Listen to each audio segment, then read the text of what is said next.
capturing this very stressful moment. Yeah, we're capturing me getting lost, and I gotta turn around. But anyway, welcome to As We Go Along with Angel. This is a mini-sode. I just wanted to do a guerrilla-style version of our show. So, use the right lane to take exit 39A onto Tui Avenue West. ah, shit. Anyway, so we gotta go west, but we are headed to the AMC to see Pink Floyd at Pompeii in IMAX. I've been excited about it since I've heard the news that it was gonna happen. This is the first time I've seen this in the theater. So, and Athena, would you say this is your very first time seeing it from beginning to end? Yes. Yeah. We are so late. Right. Turn left onto Howard Street. On the Howard Street, okay. Pink Floyd at Pompeii, the film, was directed by Adrian Maben, who had wanted to work with Pink Floyd. Originally, it was going to be art piece, the band playing in front of art pieces or works of art, and then he happened to be at the, I guess he was in the amphitheater in Pompeii. More interested in putting Pink Floyd in an empty amphitheater in the ruins, and so this is one of the first Pink Floyd films to capture the band live. We are running late. I got turned around, so we're gonna head on in there. We'll shoot whatever we see as we're coming in, but I'm totally excited, and I want to show you some first reactions of this awesome film. And thank you for coming out, babe. I know you're not feeling well, so Yes. but she is willing to get out of the sick bed for a couple hours. Anyway, we are so fucking behind. Hopefully we don't miss. I want to hear that heartbeat right in the beginning. Oh, yeah. Don't. All right. Yeah, we better cut it now. We'll see you in there. All right.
Get out of this damn parking lot. Holy cow. Anyway, I feel better now.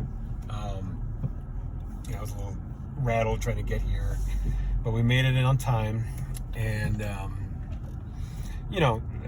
babe, you know that I'm like a really, really big Pink Floyd fan, right? And, Whoa. I know. Oops.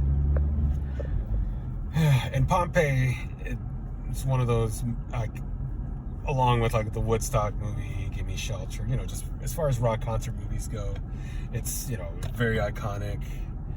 But seeing it in the IMAX, which, I was just saying this earlier, like, you don't really get the full IMAX experience because it was never shot with IMAX cameras. Oh. So the soundtrack sounded really cool. Although I was hoping to get a little bit more like surround swirly stuff because that's what Pink Floyd is known for. Yeah. But we got a little bit in the beginning with the heartbeat. You see this movie hundreds of times, but I don't know. For some reason, I felt like I was watching the whole film like I was watching it for the very first time. Maybe because everything is just so much more clear, and you can see a lot more like information on the screen. Mm-hmm. I mean, the opening scene where the it starts from like all the way at the end of the amphitheater, and then it just like slowly zooms in. I mean, that's very simple cinematography, and all you need basically it was just a camera with a lens, with like I don't know what kind of lens they were using, but I mean that was a really good just like slow shot. And the other thing I was noticing too is like all the people that are working alongside Pink Floyd in this, for the live film. So I could see the sound guys, I could see the film guys. There's the manager, Steve O'Rourke, which I'm like, he actually makes, there's like a lot of people that make appearances. One of the main road managers of Floyd, Peter Watts, who I was telling you is Naomi Watts' father, is in there. So it's cool to see like, yeah, this was like Pink Floyd's people from like in 71. Definitely a lot of Nick Mason, like I said, this is there's no like difference in edits for this movie, but it was cool to kind of see like, yeah, this is like primarily a Nick Mason movie. Like he's the central person, even though like, if you know your Floyd, there's Roger Waters, who's like one of the main songwriters, with David Gilmour kind of like leading, kind of side by side, almost like a Lennon and McCartney. But yeah, Nick gets he's like front and center, and yeah, you get to see a lot of him in there. I also saw a lot of their shoes. I think it was one part where I'm like, oh, Rick Wright is wearing sneakers. Yeah, they were like Converse sneakers. Yeah. I'm like, damn, I'm trying to think some other highlights. Yeah, Echoes Part 1, which I forgot to mention too, is that obviously the first, Echoes Part 1 has been used by the Beastie Boys for their Gratitude video. Right. So it's very iconic, band playing outdoors, walking in a very historical setting. Yeah. So, I mean, it's interesting because I think when I learned about Pompeii, it was right before I saw Pink Floyd at Pompeii. So I'd already learned about the disaster and then, just all the destruction. And then I think soon after seeing Pink Floyd at Pompeii, so I was already versed on like some of the artwork that's in there. I don't know, babe. Like, now that you've seen it all, babe, like, is there anything that you're like, oh, that's cool, or just kind of like? I mean, I thought it was all cool the way that it was put together. The way I loved it. Yeah, it was really good. And David Gilmour, and I did like that. For once, the drummer is getting a lot of attention. Yeah, he's definitely getting a lot of stuff. But the other thing too I was going to mention is David Gilmour. How gorgeous he looks, that guy. Hubba. Like, and actually, surprisingly, I don't know. I mean, this can go even weirder, but like, if I was a girl and I was like looking at members of Pink Floyd and be like, like, obviously Dave Gilmour would be, a heartthrob. Roger Waters, he's a little goony looking, but he's got pretty eyes. Nick Mason, he's a cutie. Rick Wright too. I mean, yeah, I'd say like they're kind of like handsome in their own special way. Definitely a lot more handsome than Radiohead. Sorry. I mean, I would say go check it out when you can, but today's the last IMAX screening of it. There's one more, like, I think it's listed as 2D. If Pink Floyd or whoever's in charge of putting out these things wants to do another screening, they should. I think it would be. I don't know. Yeah, I guess my final thoughts.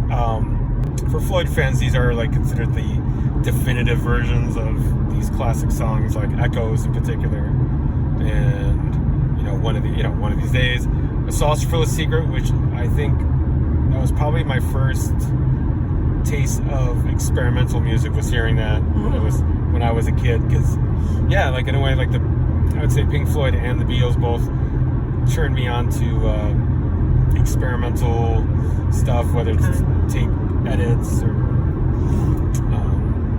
that one. That track in particular it's very wild and far out. And the iconic Roger hitting the gong, which I swear I think he did a little twist, like a little twirl, I guess, after he. So I'll give this film 2 gong hits. 2 out of 4? Or out of 4? Out of, well, how many were you? Oh, yeah, I guess 1 through 5, let's just say. Oh. Okay. I'll give it 5 gongs. Oh, okay. Yeah, sound was amazing. I don't know. Yeah. Like I said, I'm not used to doing these kind of review things, so do let me know in the comments, and please hit like and subscribe to the channel. It does help out, folks. But yeah, as a Floyd fan, yeah, I enjoyed it, and hopefully you'll get to see it if it does make it into the theaters. Otherwise, I guess check out or look out for the Blu-ray and the soundtrack. So anyway, that's all I got. See you later.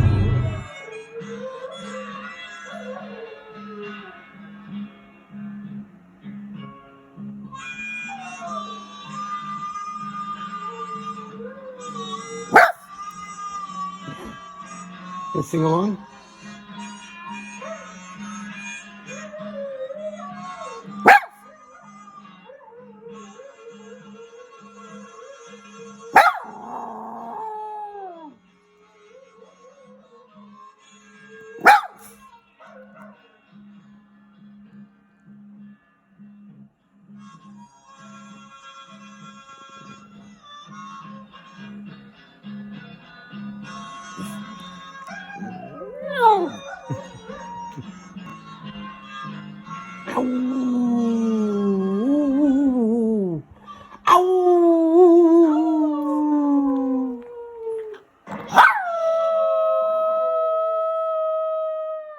There we go. Boy. Good boy.